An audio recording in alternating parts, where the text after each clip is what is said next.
You're here because you think you're tough enough for the SAS.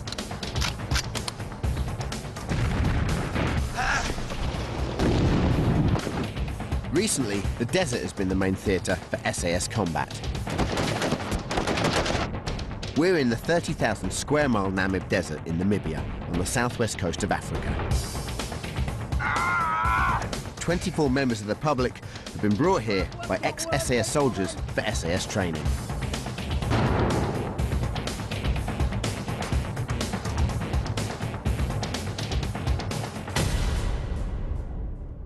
They came, they pitched camp, they departed. Of the 24 super fit volunteers who came here to the Namibian desert, 21 remain. 3 are out of there. It's proved too tough, and that's after a mere long weekend.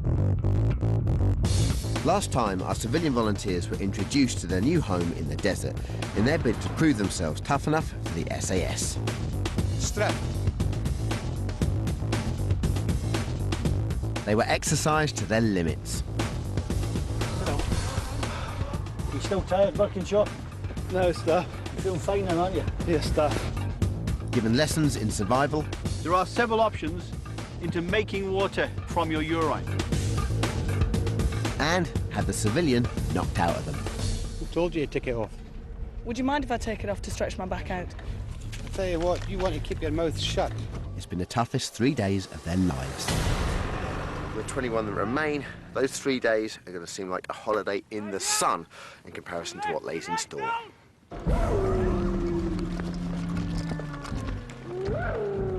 It's 5:30 a.m. and the directing staff, or DS, have decided to give the volunteers a sharp wake-up call. The DS are all former SAS servicemen. They are used to early starts and to physical pain. And there ain't no effort here at the moment. Get in there. Okay, let's have the knees up. Come on. Come on. Known as beastings, impromptu sessions like this can come at any time. And the volunteers know they have to literally be on their toes. Call out the pace. Men and women can expect equal treatment. Go on. One.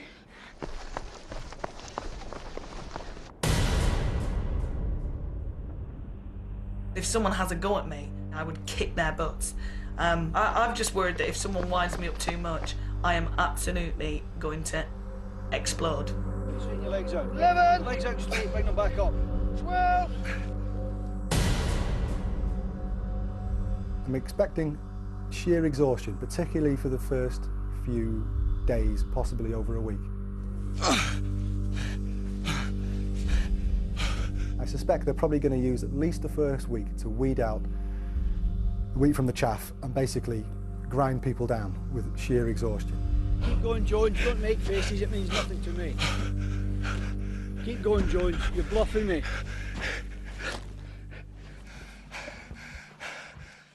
Get up that hill! Go on! You better keep up with these 2 women. 8, 9. Start digging. Show them how to dig. Here, we'll round the temps back to me now. Go. Come on. Touch the top of your toes with your hands. Change! 5, 6. 16! Stand still, Edwards. If someone asked me in Namibia to carry a sandbag from the bottom of a sand dune to the top of a sand dune, I may have problems rationalising that to myself. Take that sandbag up. Take that shovel back up that hill now. Don't bring no trouble back down here! Hand with me. Go! Beastings are designed to recreate the physical side of what soldiers might face in the field and instill discipline. Change! Come on! See if you can get this right. And if you don't, we'll go for a run again. Change! Go. Go on! 8, 9. Right, everybody, weapons over the heads, up to the spades, bring all the kit back down to me, go. Go on! The beasting lasts for an hour.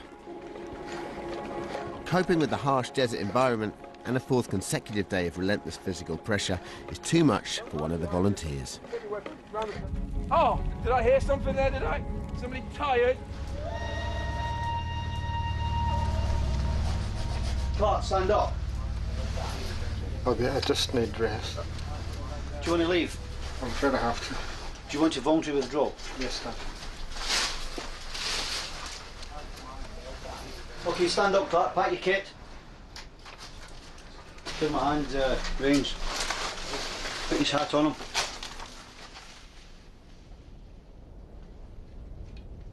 And that is how difficult it is. Morning of day 4. Obviously a very exhausting day yesterday for all of them. Dehydration, the sun was out. It's very hard for them all. Beasting session this morning.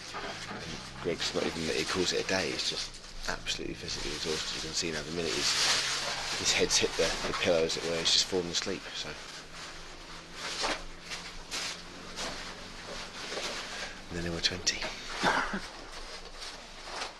Jed, Greg's called it a day. He said he can't go on. Can he go on?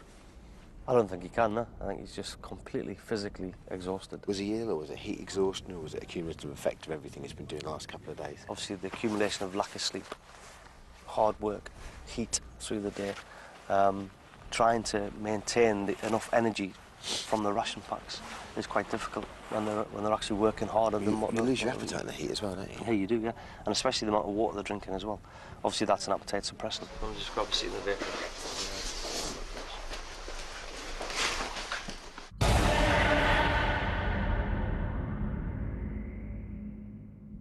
To succeed in the SAS, you have to be physically tough, but you also have to be tactically aware.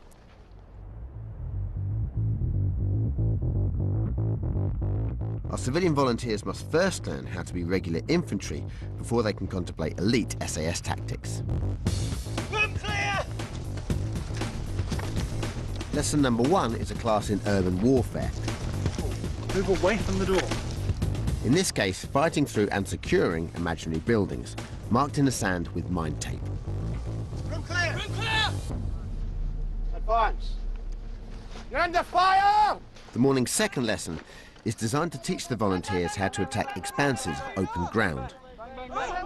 This is known as skirmishing, or pepper potting. One fire team moves forward as the other lays down covering fire. Right, look at you. These are skills the volunteers will have to learn quickly. In a few hours, they're going to be put to the test. Box side! Let's go! If I was ever to go into the forces, I couldn't imagine myself going into anything less than the SAS. Side to side! Down! I'm 31 now and I still fight. Not necessarily for a living, more for pleasure. I could have £1 million and I would still do slightly strange things as a hobby. Up! Side to side! Down! But stuff like this is Disneyland for me. Eddie, day 4, and still getting beasted quite incredibly. Why? 9! Because they're not learning. Simple as that. The only way to make them learn anything is day 4 now. They should be starting taking information in. They're not doing it. 16! Faster than that! Doesn't seem to be working, punishing him. Maybe he's just too thick for it to bother him. What if he gets a real pasting after this is finished and he's asleep tonight? That's their problem. 31! Come on, keep going! 38! 39! 40! Right, that was you only done half of them. I don't know who told them to go so slow, but that's your mate there. Someone's got mine. Sorry, that's yours. Take your time. Sorry, Stan. Don't be sorry, just be on time. Okay, listen in. Quick mission briefing. The volunteers are now fully versed in buildings clearance and skirmishing tactics, ready for their first taste of the enemy. In a remote valley 50 miles from base camp, the DS will use an abandoned village to stage an exercise in urban warfare. The volunteers must attack and clear a terrorist training camp. In reality, before their attack, an SAS patrol would first take out most of the enemy by calling in an airstrike.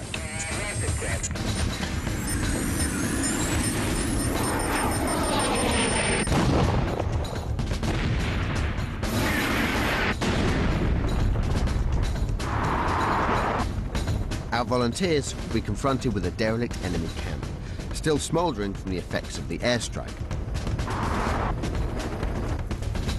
There are 12 buildings to clear, and these 10 surviving enemy soldiers to account for, played in our scenario by trained military professionals.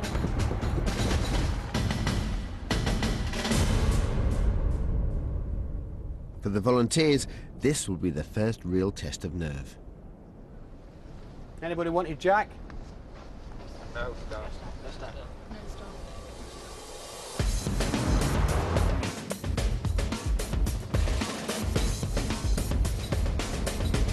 Now, as our volunteers have been learning all morning, not all desert flying takes place on the plains. Fever stands for fighting in built-up areas. The SAS have fought many battles in environments such as the Khan Mines, where volunteers are headed for now.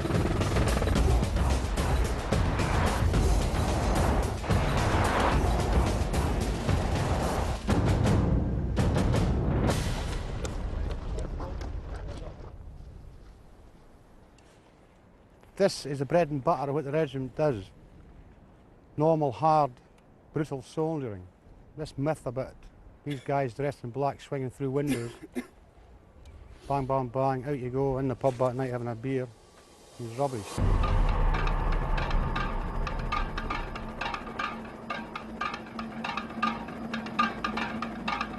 The volunteers armed with replica weapons and divided into 4 separate patrols, each led by one of the directing staff. 2 of them will work their way down the right side of the valley, as the other 2 move down the left. Eddie is expecting them to work as a team and also show individual initiative. How long will our enemy force that we've employed, how long will they wait before they open fire? They should be opening fire around about any time now. Yeah.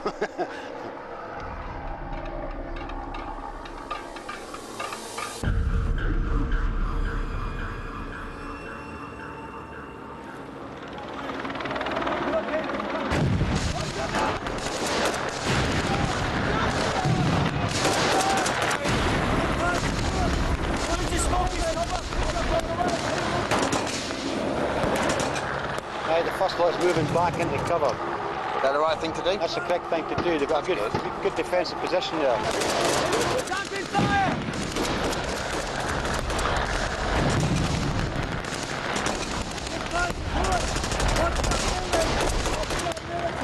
At the command of the DS, the volunteers make their move.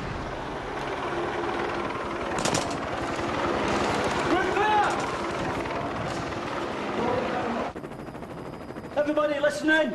Look to your front. You see some high ground to your left. Seen? Okay, they've now cleared the building. They're pulling out now. Yeah. Right, they've missed the building at the back. Yeah? Oh, they're coming down. Don't silhouette. We're going to cover. One patrol has already moved on, with the other giving covering fire from inside the building. Both are unaware that they've missed one of the enemy force. Johnny Roy takes the initiative.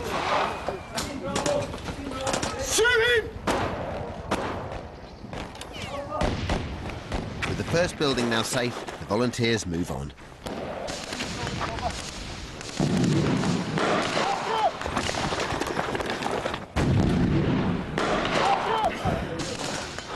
If you look at that, they're silhouetted in that window there, all their heads. Ideal target for a sniper. Drop down there, Dodds. Good job. Even after the morning's beasting, the volunteers are working hard in the intense heat. But thanks to the excitement of the attack, none of them seem to notice how tired they are. Some rounds into those buildings. No silhouette. Led by the DS, the patrols take half an hour to fight their way through the first half of the valley, gaining confidence and momentum as they go.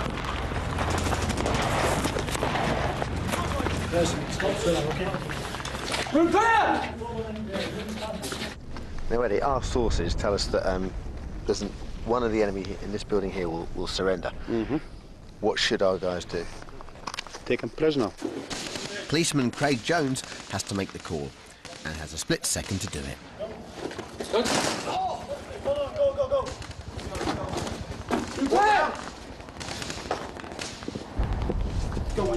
Jason Merrifield decides to make sure. Yeah, I think it's my character. I think I'm quite a very sort of fair person. I feel quite sorry for people. I mean, I'm a vegetarian and that doesn't help, I suppose. Wait. If I can just maybe smile a few times, I can overcome that, yeah.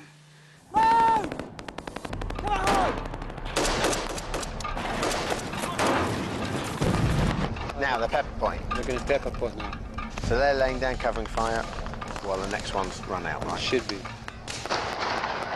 The barrels are far too far, right? So they should have hit the deck before. Should hit the deck well before now, yeah? Most of them would have been taken out by now. The volunteers are making their final assault in our urban warfare scenario, with most of the enemy soldiers holding out in the last few buildings. Okay, let's go. To your right. Go. Left-handed fire, we got one. Ready? Go. From there! Go, go, go, go, go. Take him out! Wait. Follow through!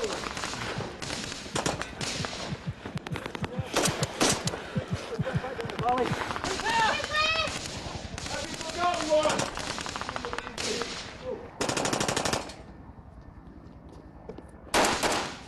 Delta, that's building clear!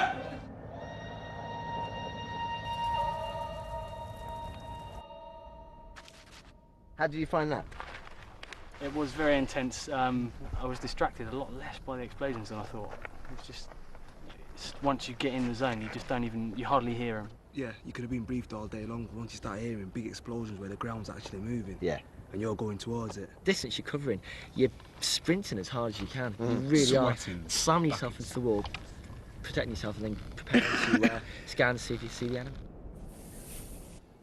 Okay, I was up in the bank up the top there, and I was watching the whole thing from a very high position. There was a person surrendered in that building there. What happened to him? I shot him twice, sir. You shot him twice. It's important that you've got to control that aggression when you go into a room. The information he has maybe end up saving lives of 20, 30, maybe 100 guys in a future operation. What we're going to do now is we're going to walk back to the camp. We all got water. I need to completely fill my water bottle in the Berg and it's emptied. It's just emptied. Yeah, I don't know if it's got a leak or there's something wrong with it. I need to check. I've got one weakness, really, and that's the size of my mouth. What's my name? Oh, Staff. All right. Stand up.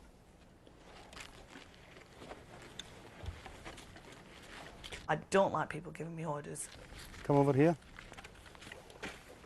Stand here. Face them. I don't like being told what to do. You're going to make them do some push-ups now, right? Why is that? Because I just finished a sentence and I didn't say staff. Correct. Put your weapons down.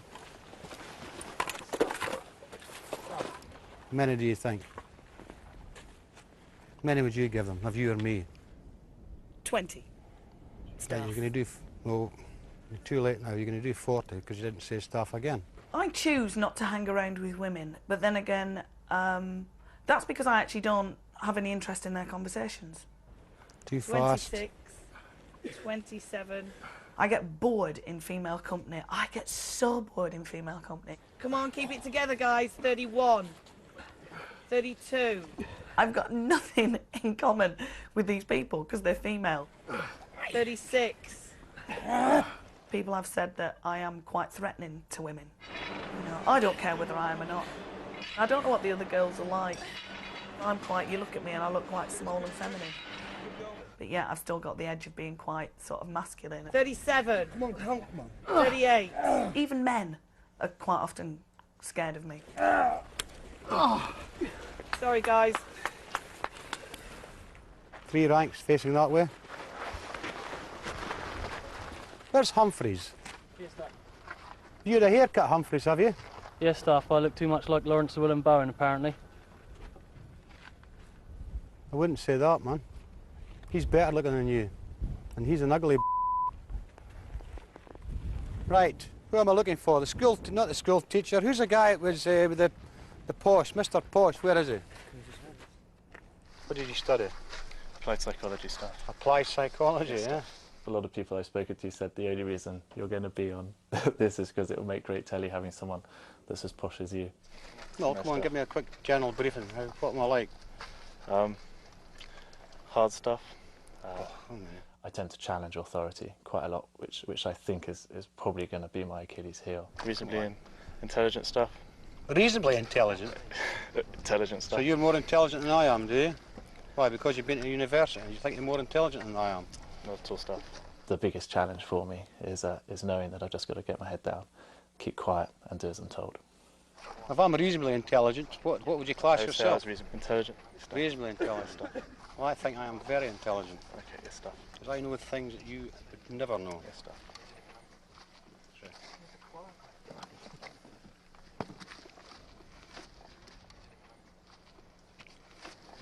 Right. Do you know any songs? A few stuff. A few? Yes, stuff. Name me one. Swing Low Sweet Chariot stuff. That's English. Yes, stuff. Right. A real song. It's like New York stuff. Okay, right. You're going to lead them up the road. Yes, stuff. And everybody's going to be singing, well, not New York, New York. Does everyone know that song? That is the right one. Oh, it is. Start spreading the news. I'm leaving today. I know you are. I want to. Come on, sing. New York, New York. Basically, last night we were on sentry duty, and myself and Emmy were due to be on at 11:30. Mark came in and woke me up 10 minutes before. It wasn't that I didn't want to get up, but it just didn't register. So he then came back 15 minutes later, so 5 minutes after we were due to start, and said, "Listen, mate, you're on sentry duty." It's very simple. You've got 10 minutes. Get your kit ready. Get up there. It's really simple. I know it's annoying. Obviously, everyone's knackered. I said, get your up there. I said, you're late. But I was just so dead that I just didn't wake up. I said, where's the other one? He said, oh, she's on her way. I said, she's on her way. I said, that's not good enough. I thought, oh gosh, we must be like 40 minutes late or something. By which time now, she was 9 minutes late. It was 7 minutes. So by the time she gets up there and she gets settled, she's only got a 45-minute duty. She screamed at me quite abusively. I said, run up there. And she just sort of dawdled up there. But I was just a little bit upset. I couldn't believe it because it was actually, we'd had the most fantastic day. You know, like 10, 15 minutes late.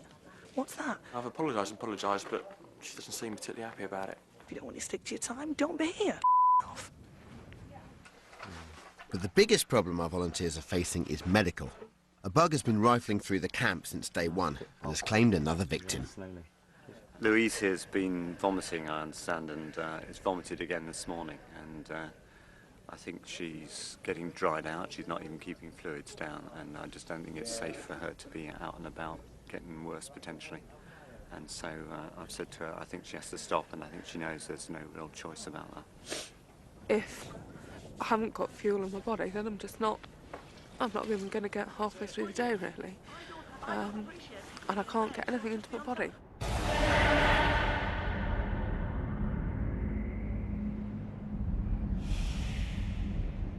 We only have 19 people left now. Louise Carey pulled out this morning, I believe. There's a mystery bug that seems to be sweeping the camp. And hey, I've got it as well. Mike, the health of the camp isn't the best at the moment. What exactly is going on? Well, we seem to have a gut bug of some sort, which seems to be making some people vomit, some people get their runs, and some people get both. I mean, the big problem if you've got the runs or you're vomiting is you're losing fluid. And the big problem here is you're losing fluid through sweating. So, you know, your balance is what you take in and what you lose, and you're in trouble if you've got the runs.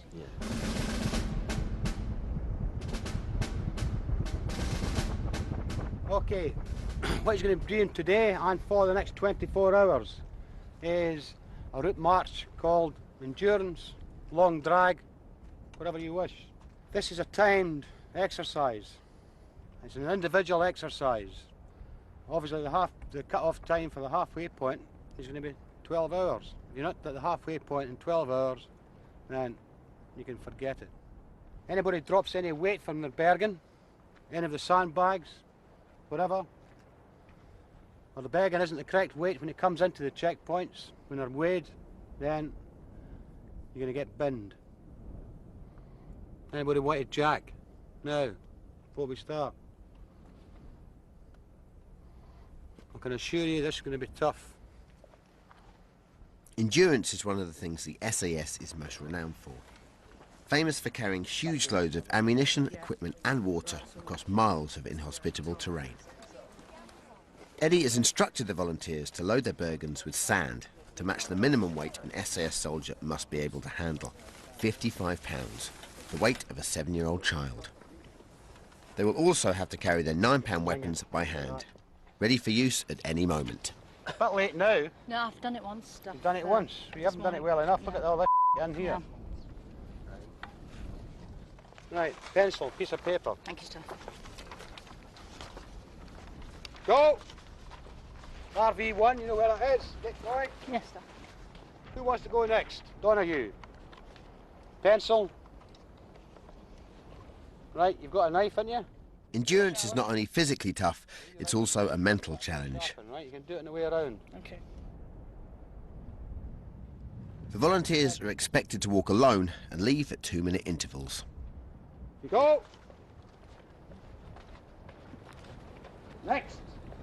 Barry, in this heat, endurance is going to be absolutely hellish, but you were just saying that it's what the SAS soldier's all about, right? It is. Endurance is what makes an SAS soldier. You know, to carry heavy loads over long distances, especially in the desert, which they've done several times, and then fight at the end of it. You know, you've really got to go, and when the body's got no more reserves, you've got to dig down somewhere, and mentally in your mind as well, and find those reserves. Sure. I like to see people smaller than myself.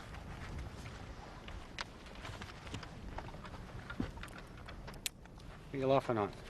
I'm not laughing, staff. You are laughing, aren't you? Go!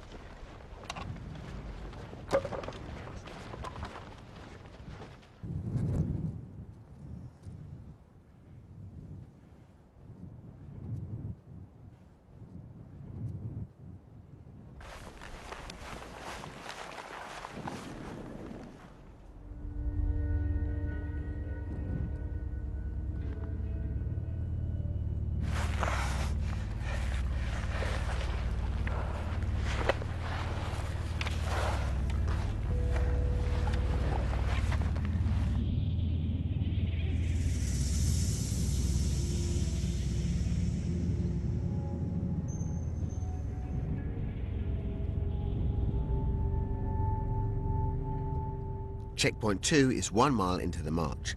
The volunteers have no idea how many checkpoints there are or how far they will be walking, only that they must keep going.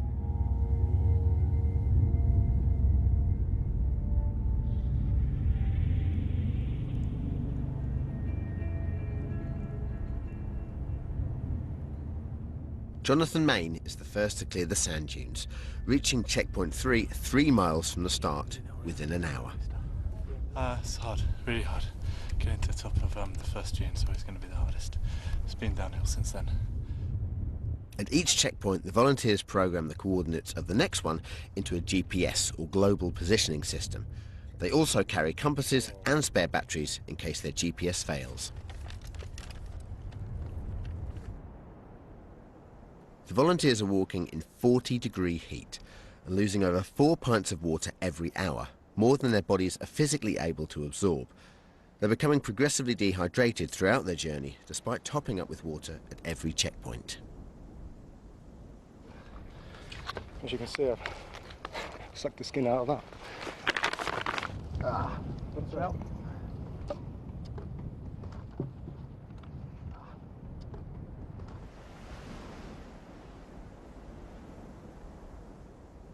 At checkpoint 5, 6 miles from base camp, the DS are concerned that one of the volunteers may have lost his way.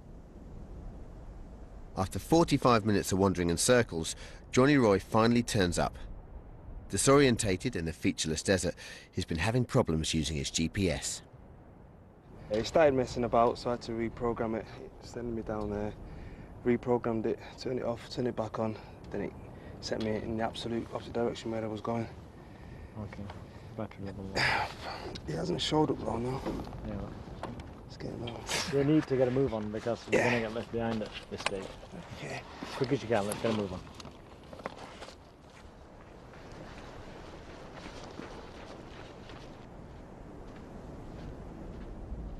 At checkpoint 7, a mile ahead of Johnny Roy, Jason Merrifield is making good progress in second position.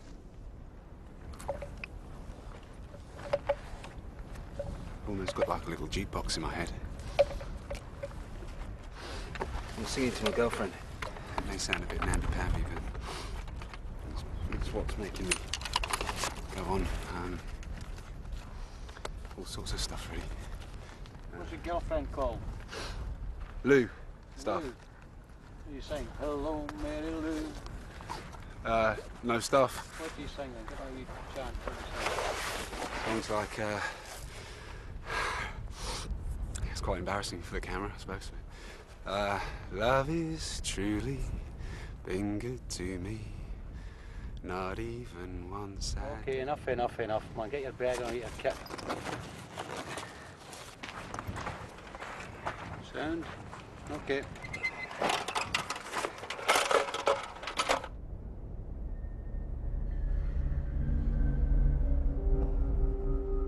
One by one, the volunteers come and go from Eddie's checkpoint.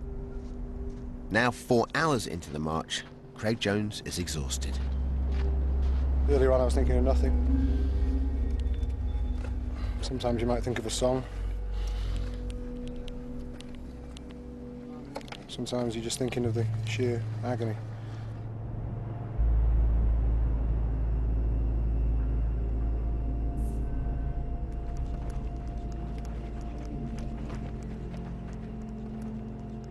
It's 6:08 p.m. and Johnny Roy hasn't made up any ground. He's now a whole hour behind the pack. Eddie is losing his patience. Okay, Roy. You're miles behind everybody else, right? Totally miles behind everybody else. Last person went through here over an hour ago. So, you're on the truck, mate. Finished. History. Okay, let's go. You'd rather get the next coordinate stuff? No. Finished, I'm pulling you off. You can't have so much of a gap between you and the rest of them. The only thing I will accept will be I can't continue because I'm going too slowly. You left, everybody you left after you is well ahead of you now. So that's it, finished. If you're thrown off because it's too slow, then that's the only thing I can accept. Okay. No stuff. That's the way it goes, I'm afraid. Give us your weapon. Come on, give us your weapon. Right, in the wagon. No stuff. Well, you see us sit here, you go in the wagon, it's as simple as that. Because you're not going on any further. Right, in the wagon. Put your bag in the wagon. What? Roy. Roy. Stand still. Where are you walking to now? You don't know where you're going to. You're going to have to come off, right? Simple as that. There's no dispute about it. No appeal, nothing. My decision, you're coming off now. Right, so you're in the truck.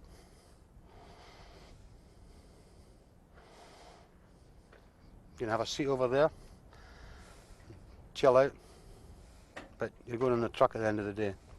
Simple as that. Understand?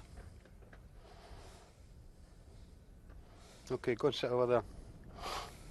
Come on. Yeah? I don't think there'll be anybody out of the 25 contestants that will respect Eddie more so than myself. Where are you going to go? You can't go down there, you don't know where you're going. Right, just sit over there. Come on. Over this way. He reminds me of like a time bomb. He's totally controlled, but there's a rage there, like almost like the Hulk. Come on, sit down.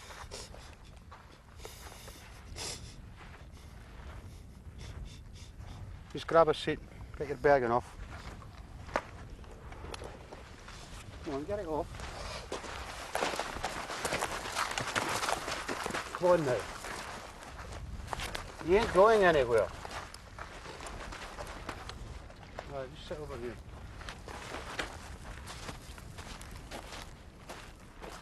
Okay, grab a seat there. Right, just chill out.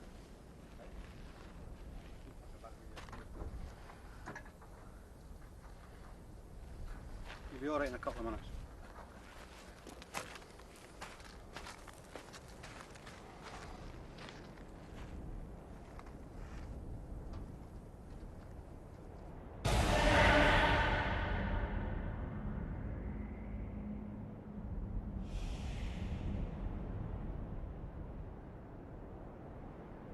Our volunteers have been on the go now for about 6.5 hours. I'm at RV12, which is halfway point. The first of our volunteers is about to come in here.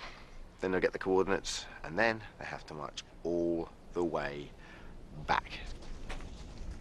Steve Birkinshaw is the first to arrive. He has crossed 13 miles of desert in 4 hours and 42 minutes. It's a remarkable turnaround after nearly collapsing with a stomach bug on day one. It's a return trip you're on now, Tim. Okay. Yeah, we were going to send you that. 2 days ago, I thought you were about to die, and today, it's like you're on a holiday. Yeah, that stomach bug is pretty horrible, isn't it? The World Adventure Racing Champs I did about 2 years ago now. That was in Switzerland. So that was 5 days continuous. So, biking, running, rafting, canyoning, and then about 2 hours sleep a night. And you get really tired and start hallucinating because you've had no sleep after that length of time. Back home, I've got like a wife and a month-old newborn child. baby, yeah. And you think, well, why am I suffering all this shouting and stuff when I could be back home? I think Steve will cope very well with the physical challenges, but I'm not sure how he'd cope with all the sort of guns and aggressive stuff and interrogation and that sort of thing. That's not the side of his personality that I see anyway. I think each day at a time. Yeah. And try and ignore, I think just focus on the day. Cool. All right, mate, listen. Cheers. Get to it, no worries. Have a good night. Thank you. Bye. With Steve Birkinshaw in the lead, Jonathan Main close behind and Jason Merrifield stopping for food, the rest of the pack reach the halfway point as night closes in.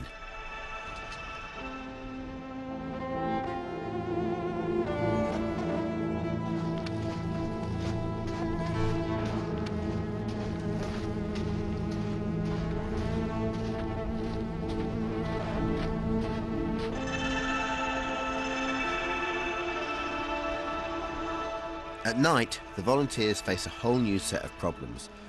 Not only does navigation become even more difficult, but the effects of exhaustion and sleep deprivation add to the risk of disorientation.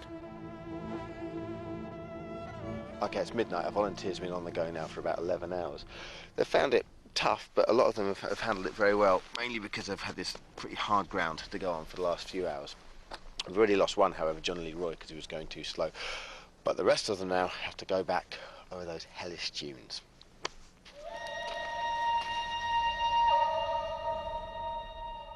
Mentally, they all seem to be in good shape. Physically, they're hurting a little bit. What's going to be the knock-on effect of that? Obviously, they are hungry. They've been, working all day long. They need to have a good energy supply within the body, and they need to replenish that. If they don't, they'll start to break down the fats. Then they'll eventually start to break down the proteins. Physiologically, that's what will happen within the body. Is that when you hit the wall? Yeah, they'll start hitting muscle. They'll start breaking into their muscle. A very fit bunch, this, but I'll be really surprised if they all make it back. Why is that? Because of the dark? And will the dark have that effect? They're slowing down. You can see that already they're slowing down, and it's a long way back. Yeah. And it's dark. They're going to get confused, and they're going to get tired now. It's 12:45 a.m. and the DS at checkpoint 19 are investigating a report that one of the volunteers may be lost. Policeman Craig Jones is having difficulty. Yeah, what I think I've done is I've had the compass on the weapon, and I think it's affected my... what I've done is I've gone around in a big circle. Is that where you've just come from now? That's right. I felt like jacking it when I realised I'd gone around in a circle. I'm just going to have to stick tight to this bearing and hope I can... I think it's 1.6k, so... By 2 a.m, Steve Birkinshaw has already made it back to base camp. But he's in for a nasty surprise. He thinks he's finished. But to really test the volunteers, the DS decide to send them back over the dunes one last time. Birkinshaw. Yes, sir? Hold on. Oh, sorry. You haven't quite finished yet. Got a pen and paper there? Yes, sir.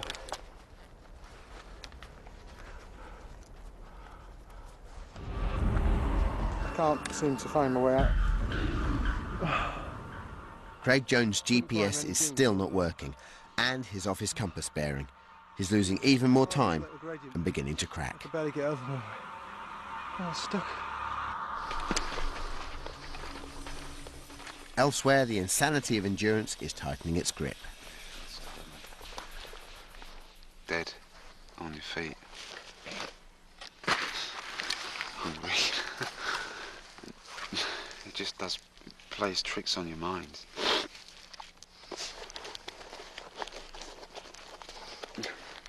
Start to think you're going a bit mad, I think.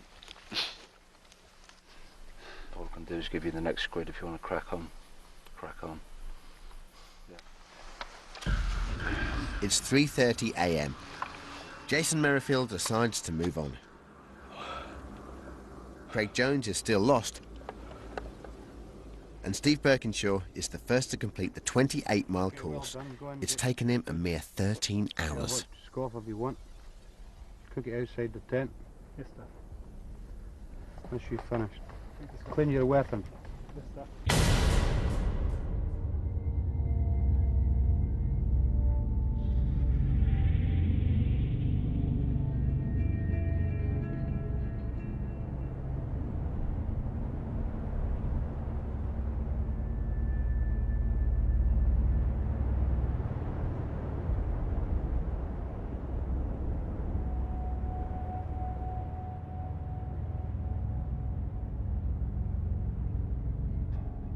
By 6:30 a.m, half the volunteers have already finished the endurance course. Against the odds, Craig Jones is among them. Where are you going next? Wherever you tell me to go, sir. Okay, right. Well done. You're finished now. Go to your bed. Or have some food, then go to your bed. Make sure you clean your weapon. The cumulative effect of everything we've done this week and the lack of food probably made it equally as hard as some of the hardest things I've ever done, and more, you know. The last few know that there is an ever-present risk that Eddie could bin them, and they still have the surprise loop to go over the energy-sapping dunes.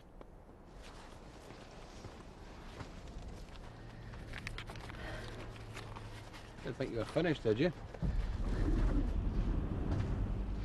For Sarah Donoghue, news that she has to keep going is almost too much to bear.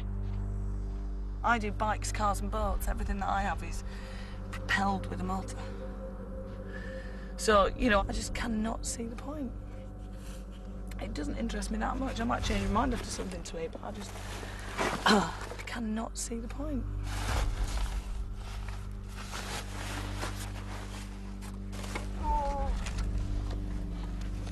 We missed the cut-off point.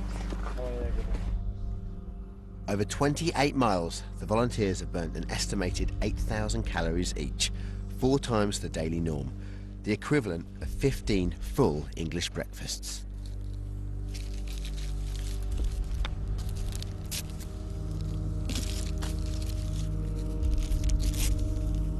There's virtually no carbohydrate in the ration pack, so I never take sugar normally.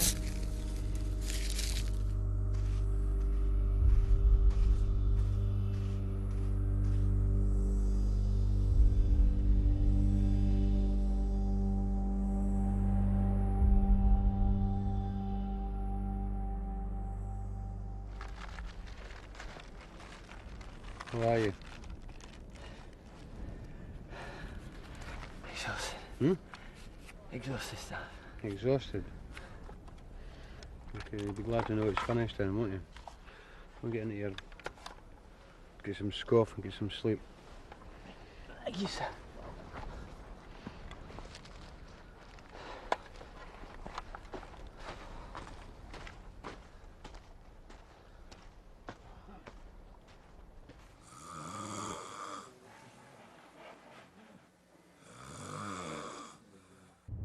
For some, the effect is mental as well as physical. James, if you could be anywhere at the moment, doing anything with anyone, who would it be? I don't know, probably be at home with wife and kids. Just thinking about them a bit, really. Well, you know. Should be up other end of Scotland, really.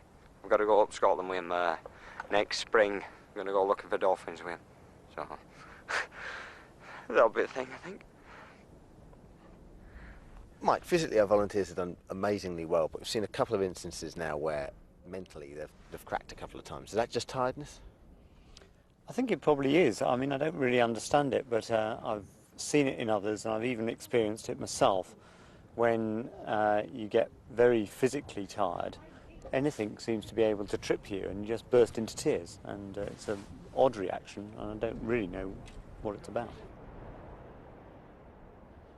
Okay, listen in.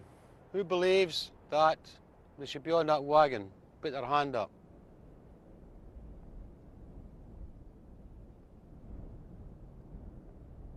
None of yous.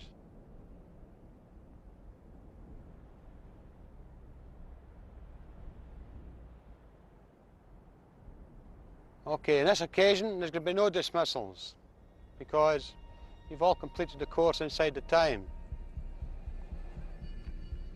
So well done for that. But you're going to start learning a lot more now. More tactical stuff. And there'll be more expected of you. So, 3 withdrawals, but no dismissals. So, absolutely no use for this little baby. Next time, however, Eddie and the boys turn up the mental pressure.